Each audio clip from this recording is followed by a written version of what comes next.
2022 é ano de eleições. Em outubro, milhões de brasileiros irão às urnas para decidir qual será o futuro do país nos próximos 4 anos. Após as incertezas e polêmicas que pairavam sobre os possíveis candidatos ou não à presidência, cada eleitor deve escolher para quem irá seus votos.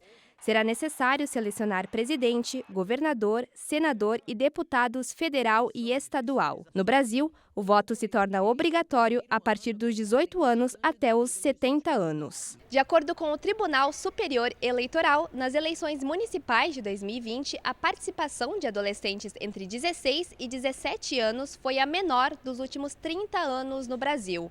O voto para essa faixa etária foi um direito conquistado na Constituição de 1988.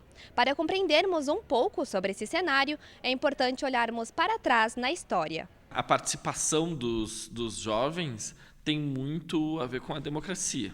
Em contextos democráticos, há mais participação dos jovens. Em contextos autoritários, há menos participação dos jovens. Quando foi dado o golpe, em 1964, em 1º de abril de 64, os grupos políticos que tomaram o poder aqui no Brasil, os jovens, eram inimigos daquele Brasil que se queria impor. Tanto que uma das primeiras ações do primeiro ditador que teve, que foi o Castelo Branco, instituiu uma lei que regulamentava o movimento estudantil, mas que praticamente proibia a organização dos estudantes. Os principais perseguidos políticos durante toda a ditadura, a gente percebe que eram estudantes, eram jovens, eram pessoas que estavam começando na vida política, na vida pública e que queriam promover mudanças no Brasil. Depois da ditadura, o que a gente viu foi, novamente, uma retomada do movimento estudantil, dos movimentos de juventude, da participação política dos jovens. Nas últimas décadas, a gente vive, de alguma forma, alguns retrocessos que fazem lembrar as perseguições vividas lá durante a ditadura. E eu penso que isso tem que estar na mesa quando a gente pensa, tem que estar em pauta quando a gente pensa essa redução na participação política da juventude nesse mês agora, nesses meses agora, no ano de 2022. Na última eleição presidencial, 1.400.000 eleitores entre 15 e 17 anos tinham o título. Foi o menor número de jovens participantes nas eleições gerais desde 1992. Então eu queria que vocês levantassem a mão quem tem aqui o título de eleitor. Alunas do ensino médio de uma escola de Caxias do Sul já têm idade para votar este ano, porém optaram por aguardar as próximas eleições. Eu faço 18 só ano que vem.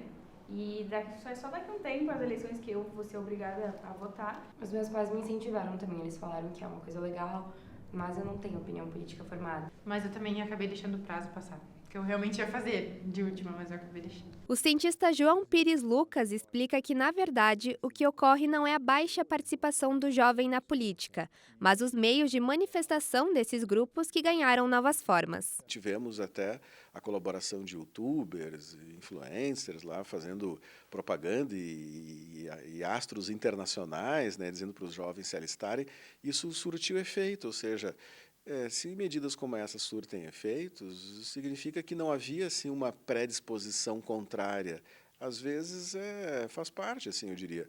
Cada vez mais os jovens eles têm se interessado por uma outra forma da política do que essa de eleições e partidos, Mas isso não quer dizer que eles não se interessem, Então a gente percebe já um pouco isso. Agora, se os jovens respondem positivamente essas campanhas, às vezes o problema é da falta da campanha, talvez. A cientista social Aline Pazuello confirma esse ponto de vista e afirma que há uma visão negativa sobre os jovens que não condiz com a realidade. Nessa questão das eleições, também põe abaixo vários discursos que tentam vender os adolescentes, os jovens, sempre como não estão interessados em nada, não se preocupam com o país. E o que a gente tem visto é bastante o contrário. A gente tem visto movimentos sociais mais fortalecidos, candidatos cada vez mais jovens, por diversos partidos políticos, independente da localização no espectro político, e jovens, né, com menores de 18 anos querendo votar. Para votar nas eleições de outubro, o Tribunal Superior Eleitoral determinou o prazo até 4 de maio. O chamado para essa parcela do eleitorado ganhou ainda mais visibilidade quando instituições como o próprio TSE e diversas personalidades mobilizaram campanhas nas redes sociais, incluindo artistas nacionais como a cantora Anitta e também artistas estrangeiros como o ator norte-americano Leonardo DiCaprio. Eu voto porque eu posso. Eu voto porque eu quero. Eu voto porque eu me importo. E você? Vai ficar parado enquanto outras pessoas decidem a sua vida? Dados do TSE apontam que foram registrados mais de 1.500.000 novos eleitores na faixa etária de 16 a 18 anos durante março e abril, meses em que ocorreram as maiores manifestações na internet. A gente viu muito esse ano nas redes sociais, por parte de famosos e muitas outras pessoas que compartilharam, que jovens abaixo de 18 anos não tiraram o título, né? Tinha um número muito baixo. E por uma questão própria minha, por questão de princípios, eu mesmo quis tirar o título de eleitor, tirei online. Hoje em dia, principalmente por conta da pandemia, a gente ficou muito no celular, então quando a gente vê alguém postando, falando que a gente tem que fazer o título, acho que a gente é influenciado mesmo a mudar. Porque, bom, que a rede social, ela permite, né, se essa é a intenção, é que se fure, né, algumas bolhas. A gente sabe que na rede social a gente vai estar direcionado, inserido nas nossas bolhas. Isso aí a gente já compreendeu bem, né? No entanto, eu acho que muito mais gente teve acesso, né, a esse tipo de mensagem do que teria se a gente não tivesse também essa presença, né, nas redes sociais, esse tipo de interação. O ministro Luiz Edson Fachin, presidente do TSE, apontou que a mobilização social dos jovens em 2022 superou todos os recordes da justiça brasileira em 90 anos. O país ganhou mais de 2 milhões de novos eleitores na faixa etária de 16 a 18 anos. Conforme dados do TSE, Caxias do Sul tem 17.697 jovens de 16 a 20 anos com o título de eleitor ativo. Desses, 3.951 têm entre 16 e 17 anos. Foram feitas várias campanhas nas redes sociais, na mídia tradicional, e nós aqui em Caxias do Sul tivemos um excelente resultado. Em todo o Brasil, o número é extremamente satisfatório. Nós tivemos uma recuperação muito significativa. Hoje nós retomamos praticamente o mesmo patamar que nós tínhamos em 2012, do total de jovens e o percentual que esses jovens representam no eleitorado. O Rio Grande do Sul também recupera e Caxias ultrapassa, inclusive, a quantidade de jovens aptos das eleições de 2012. Então, nós interrompemos a queda e, ainda assim, recuperamos um bom terreno em relação aos jovens. Mas participar de política vai muito além de votar. Para a presidente do Diretório Central de Estudantes da UX, Bárbara Moreschi, a política foi tema considerado importante desde cedo. Hoje, aos 26 anos, a estudante usa de sua representatividade na universidade para expor e lutar pelos direitos e interesses dos alunos. E eu sempre fui meio inquieta com as coisas que eu não considerava justo, que eu via que não eram justas, né, assim, no geral. E eu vi a partir do meu diretório acadêmico a oportunidade de falar sobre essas coisas e também me colocar, me entendendo como sujeito, né, que pode participar das transformações, né, e me vi ali também junto com as pessoas, né, com a oportunidade de discutir, de debater, de procurar soluções, né, de dar encaminhamentos também para as questões que a gente apresentava, né. A inserção política começa muitas vezes em ambientes estudantis. Apesar de ainda não terem o título de eleitor, as alunas da Escola Caminho do Saber de Caxias do Sul exercem a política de outra forma, participando de maneira ativa dentro da escola. Eu acho que a gente está representando os alunos, né? Então, querendo ou não, eles confiaram na gente para passar para a escola o que a gente sente como alunos, enfim, representar eles mesmos. E eu acho interessante o jeito que a escola, não sei se outras escolas são assim, mas o jeito que a escola promove isso, que é feita por campanhas, a gente divulga nossas ideias. A experiência no Grêmio Estudantil também fez parte da trajetória política do ex-vereador de Caxias, Paulo Périco. Eu comecei quase como todo estudante, né, como representante de classe.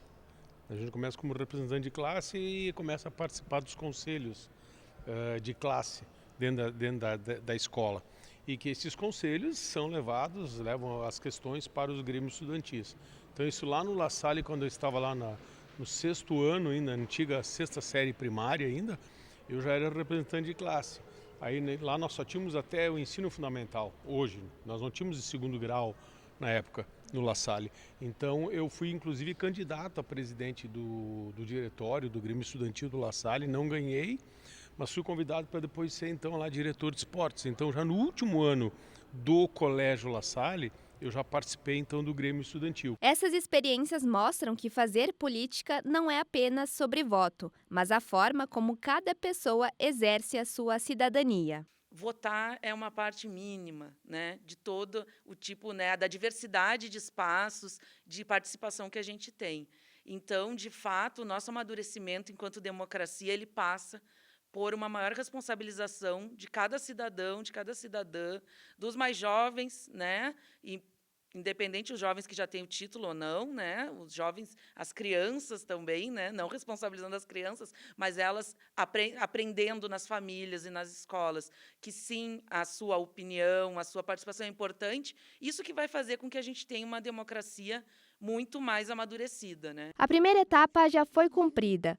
Com o título de eleitor ativo, o próximo passo é no dia 2 de outubro, quando todos participam igualmente na decisão do futuro do país. Agora, o desafio é incentivar que esses jovens, que são facultativos, que vão, no dia da eleição, que compareçam à urna eletrônica e votem. Quando se questiona sobre o futuro de uma nação, a resposta é unânime, de que a participação do jovem não deve se restringir apenas aos espaços virtuais. Pelo contrário, tem que ganhar voz nas urnas em espaços públicos, instituições e em diferentes situações. É dessa forma que a juventude vai impulsionar mudanças positivas e significativas no país.